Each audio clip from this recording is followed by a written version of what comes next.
Morning, reflecting Christ, June 4th, laying hold of the mighty one of heaven. Psalms 90, verse 17. Let the beauty of the Lord our God be upon us, and establish thou the work of our hands upon us. Yes, the work of our hands. Establish thou it. Your children should be taught to control their tempers and to cultivate a loving, Christ-like spirit. So direct them that they will love the service of God, that they will take more pleasure in going to the house of worship than to the places of amusement. Teach them that religion is a living principle. Had I been brought up with the idea that religion is a mere feeling, my life would have been a useless one, but I never let feeling come between heaven and my soul.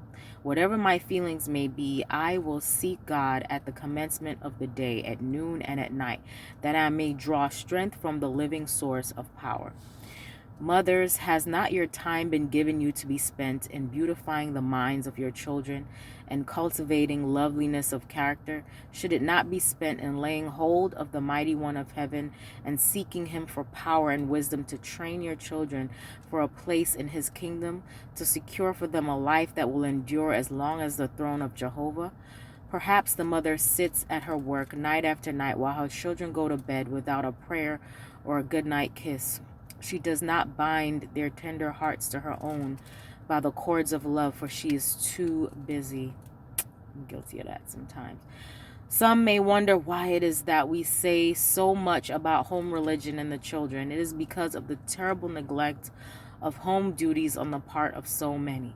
As the servants of God, parents, you are responsible for the children committed to your care. Many of them are growing up without reverence, growing up careless and irreligious, unthankful and unholy.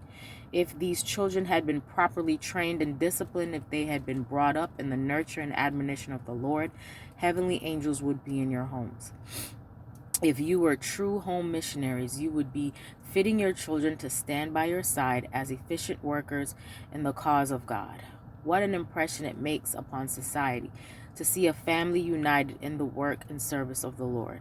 Such a family is a powerful discourse in favor of the reality of Christianity. Others see that there is an influence at work in the family that affects the children, and that the God of Abraham is with them. And that which has such a powerful influence on the children is felt beyond the home and affects other lives. If the homes of professed Christians had a right religious mold, they would exert a mighty influence for good. They would indeed be the light of the world. Hope you have a great day today. Reflect Christ.